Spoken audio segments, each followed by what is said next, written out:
Então, nós continuamos o capítulo 8 do livro da Atenção Plena. Eu vou dar um destaque para uma parte bem interessante que esse livro explora, que é o espaço da respiração. Ele fala o espaço da respiração de 3 minutos, mas ele pode ser dependendo da situação que for sendo trabalhada, né, nesse espaço, pode ser de 3 minutos, ou um tempo menor, de 3 segundos, ou de 30 minutos. Depende daquilo que a gente estará lidando, né? A questão que vai estar aparecendo para a gente lidar. Ela pode ser uma questão muito imediata, e a gente toma uma decisão imediata, então algum tempo muito curto, ou pode ser algo mais prolongado.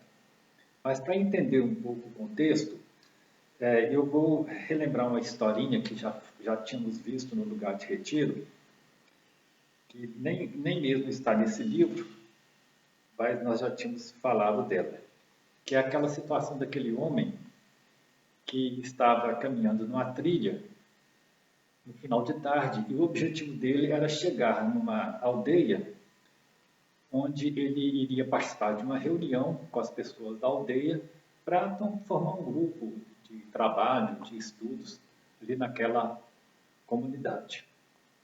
Só que no caminho, passando naquela trilha no meio do mato, de repente ele deparou com uma cobra na frente dele, levou muito susto e voltou correndo para trás e não conseguiu comparecer na aldeia, e aí uma série de consequências tiveram depois. Né? O pessoal da aldeia pensou que ele não interessava mais por participar da comunidade, e ele ficou muito chateado, muito aborrecido, muito assustado também, e a partir daí uma série de consequências. A questão que está colocada é a seguinte: na verdade não era uma cobra, era um cipó, e ele, se tivesse parado, observado com atenção, ele teria percebido que era apenas um cipó no meio do caminho e não teria acontecido todas essas consequências desagradáveis. Então, esse tema do capítulo chama Indo Além dos Rumores, né? Como nós podemos perceber que as questões de interpretação são fundamentais naquilo que aparece para a gente. E o autor fala o seguinte: a maneira como interpretamos o mundo faz uma diferença enorme na forma como reagimos. Esse conceito o autor chama de modelo ABC, em 3 etapas. Então, o primeiro, o A, representa a situação em si, ou seja, aquilo que uma câmera de vídeo estaria filmando. O segundo momento é a interpretação dada àquela cena, ou seja, a narração que criamos da situação que tomamos como sendo um fato real. E o terceiro são as reações que nós tomamos a partir dali, né? Nossas emoções, sensações corporais, os impulsos que nos remetem que aquela situação nos remeteu. E com frequência nós vemos o primeiro e o terceiro claramente, mas não estamos conscientes do momento B, do segundo momento. Acreditamos que a própria situação despertou nossas emoções, mas, na verdade, quem fez isso foi a nossa interpretação da cena. Você vê um cipó e você vê como sendo uma cobra. Essa aqui é a interpretação da historinha que a gente está relatando aqui. É como se o mundo fosse um filme mudo, no qual nós criamos os diálogos.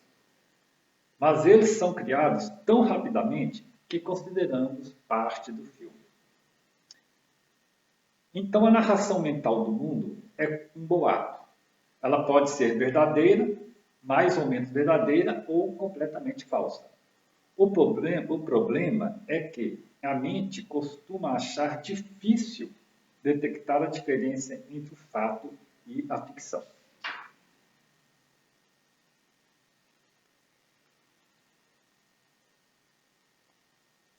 Em vez de confrontar a fábrica de rumores com a lógica e pensamento positivo, ele aqui tem uma proposta, né? Faz mais sentido simplesmente observar os pensamentos desenrolando. Isso pode ser complicado. Se olhar de perto, os boatos que começam a fluir quando se sente estressado, verá que parecem fazer parte de você. Eles têm grande força e podem determinar as suas crenças em si mesmo e na situação a qual você encontra. Conscientizar-se de que esses pensamentos são sintomas de estresse e não fatos reais, permite que você se liberte deles e mude as suas atitudes. Isso lhe dá espaço para decidir se vai ou não levá-los a sério. Com o tempo, por meio da prática da atenção plena, é possível observá-los, reconhecê-los e, em seguida, abandoná-los. E aqui eu vou pegar um link com o livro do Robert Wright, né? Aquele livro Por que o Budismo Funciona, e ele traz também essa questão. De uma maneira um pouco diferente, mas que eu acho que complementa o nosso entendimento, pode nos ajudar a entender melhor a situação. O Robert Wright tem um capítulo que ele chama o modelo modular da mente. A mente funcionando em módulos. E ele começa exatamente associando essa ideia com o cérebro de um robô. Né? Como se a nossa mente é semelhante ao cérebro, né? O cérebro artificial de um robô. Ou seja, o robô funciona com vários módulos, dependendo da ação que ele tem que executar. São módulos que são ativados para fazer uma determinada ação, depois outra, e assim por diante. Né? Não tem o eu do robô ali centrado. São módulos separados em funcionamento, ativados para uma determinada função daquele equipamento eletrônico. Então, cada momento, né, tem um certo centro de controle separado. Da mesma forma, certas circunstâncias colocam determinados módulos em ação, ou determinados módulos do comando, no nosso cérebro. O nosso cérebro, então, segundo a análise do Robert Wright, ele também funciona com certos módulos de comando. Então, ele cita um exemplo. Né? Vamos pegar um evento. Você ouve um som intenso, um ruído intenso. O que acontece de repente? Aquele momento que você ouve aquele ruído. Né? Certos módulos são colocados em ação. Então, no modo automático, os seres humanos não decidem conscientemente entrar no modo romance, ou no modo medo, ou no modo triste. Não. Nesse modo automático da nossa mente, de funcionamento, isso não é uma coisa que você toma conscientemente a decisão de fazer. E ele pergunta, então quem é que faz isso? Quem é que toma a ação de entrar num determinado modo de medo, por exemplo? O caso lá da cobra que o rapaz vê lá no meio do caminho. Ele fala que são sentimentos. É um sentimento que atua. Então, se você está em um lugar e sente medo, o medo ativou o canal de autopreservação com tendência à fuga. Lembra que o Robert Wright ele trabalha a psicologia evolucionista. Né? Ele trabalha o cérebro, essa matrix que foi desenvolvendo ao longo, né, de milênios, chegando na condição humana, e uma das funções principais é a autopreservação e propagação da espécie. Ele vai trabalhar isso com essa referência. Então, o sentimento medo decidiu qual módulo entra no controle naquele momento. E é este módulo que decide o que você faz em seguida. No caso do exemplo, cobra, medo, fuga.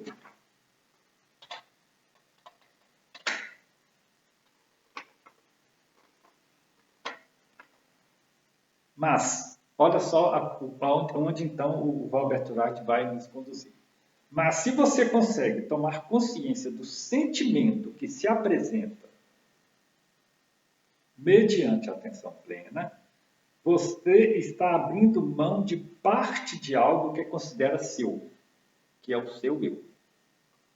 Então, se você toma consciência, você começa a mudar a questão, novamente vem a questão do eu. Esse eu medo, eu triste, eu emoção, por exemplo, com alguma coisa que acontece, qualquer coisa que acontece. Então, entra exatamente a questão de você tomar consciência daquilo que está acontecendo. Qual módulo que está atuando naquele momento. Então, essa é a contribuição do Robert Wright. Ele tem um texto longo sobre isso, mas é interessante a gente perceber o cérebro também como módulo. Que módulo está atuando nesse momento aqui, na hora que eu estou com essa situação sendo trabalhada. Bom, voltando para o livro da atenção plena e tentando então agora dar uma ligação com tudo isso,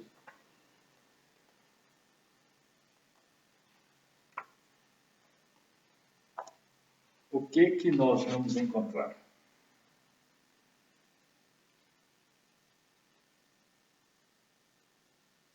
Nós estamos trabalhando a capacidade de sentir quando a mente e o corpo sinalizam que coisas estão ficando negativas, que coisas estão acontecendo.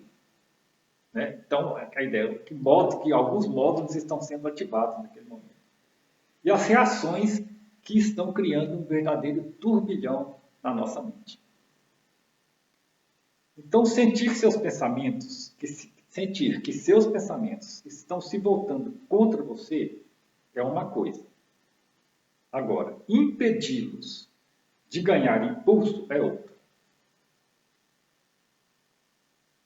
Por isso, que a nossa etapa de trabalho vai considerar aqui como um modo de desenvolver a atenção plena o espaço da respiração, que ele chama espaço da respiração.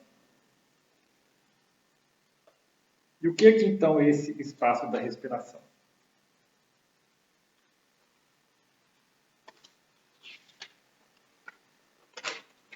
É uma prática, como sempre a gente tem feito aqui na forma de uma prática, para nós desenvolvermos a atenção plena e tomar consciência de algo que está acontecendo. Se a gente faz um pouco desse treinamento, ele vai tornando mais... a gente vai conseguindo retomá-lo mais rápido diante das situações. Né? Então, quando a gente vê a cobra, a gente percebe que é o cipó e toma a decisão correta naquele instante. Isso pode acontecer, como falou, em segundos, depende da situação, mas pode ocorrer necessitar um tempo mais longo. Né? Então, o espaço de respiração é ideal para aplicar no instante que acontece algum evento. Né? Pode ser um evento externo, por exemplo, alguém chega dizendo algo que incomoda a gente, né? Que mexe com a gente, dizendo algo talvez mais agressivo mesmo, que mexe com o nosso emocional. Pode ser um evento externo ou interno, né? Parece que surge, ou a gente percebe que tem um pensamento negativo, um pensamento insistente ali, como um ruído por trás da mente da gente. Pode ser alguma coisa que já está lá, presente, acontecendo. Sabe aquele dia que você fala, hoje eu estou sentindo que não estou bem, acontece muito isso, né? Hoje eu estou sentindo que eu não estou... tem alguma coisa me incomodando, não sei o que é. Então, o espaço da respiração de 3 minutos é o espaço para a gente retomar essa situação, tomar consciência dela e trabalhar. E são 3 minutos porque são 3 etapas. Então, considerando que seria, né, um certo tempo para cada etapa dessa. Então, primeiro você vai tomar consciência do que está acontecendo agora, neste exato momento. Tomar consciência do evento que acontece. E coloca, que pensamentos estão surgindo na minha mente? Por exemplo, pode ser alguma preocupação com algo que você tem que resolver, que está ali parado, a sua mente insistindo para você resolver. Pode ser a lembrança, alguma lembrança do passado, alguma coisa que aconteceu, aquela lembrança ficou ali presente e você não tomou muita consciência dela. Ou pode ser um fato recente, que você viu, algo que você leu, né? Lá no Instagram, no WhatsApp, né? Algo que você ouviu, uma notícia que você ouviu. Então, são várias situações, né? A gente está descrevendo primeiro tomar consciência da situação que é presente, que acontece naquele momento. E você vai colocar, que sentimentos estão presentes? Será um sentimento de medo, de desânimo, de tristeza, de raiva, de inferioridade? Que sentimento? Identifica o sentimento. Segundo, que impulsos emergem? Será que está surgindo um impulso de impaciência, ansiedade, frustração, resistência, indignação, agitação? E que sensações corporais se manifestam? Tensão em alguma parte do corpo, dor, rigidez, inquietação. Então, observe que tudo chega embrulhado num único pacote, né? Não é uma coisa de cada vez. Mas na hora que a gente senta, toma consciência, a gente começa a perceber que algumas dessas coisas, ou algumas delas, estão juntas, emaranhadas, né? Está tudo confuso e misturado, e a gente começa a separar isso. Observa que essa primeira etapa, então, ela pode ser muito rápida, depende um pouco do fato que está colocado, ou pode demandar algum tempo para a gente estar observando ali. Né? Pode demandar algum tempo. O ideal é que a gente pudesse, naquela situação que a gente está, tomar consciência desses aspectos. Com a mente, o que está acontecendo na mente, os sentimentos, os impulsos e o corpo. Aquelas 4 dimensões que se interrelacionam. Talvez uma delas gritando mais alto. Mas você, o autor coloca, você vai reconhecer tudo isso sem tentar mudar. Está acontecendo isso, só isso. Reconheça. Esse é o primeiro, digamos, o primeiro minuto, né? Pode gastar mais de 1 minuto ou pode ser tão rápido que você perceba em alguns segundos isso. Por exemplo, medo. Né? Mas se for um sentimento de tristeza, ele pode ser um pouco mais demorado para ser compreendido. Né? Alguma coisa nessa que envolva um aspecto emocional mais profundo, né? Mais insistente. O segundo momento. Volte agora a sua atenção para a respiração plena do corpo. Respiração plena. Simplesmente respira. E a respiração no aqui e agora. O corpo, né? Todo o nosso sistema de percepção do aqui e agora. E observe a sensação que você detectou. Fique atento a ela. E busque acolher essa sensação. Aqui e agora. A respiração é a âncora, né? Que nos segura.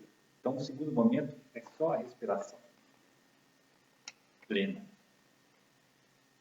Então, a atenção plena já está colocada. E o terceiro momento? Na terceira etapa, observe a verdadeira realidade desta sensação. Observe como sua mente está criando e processando tudo isso.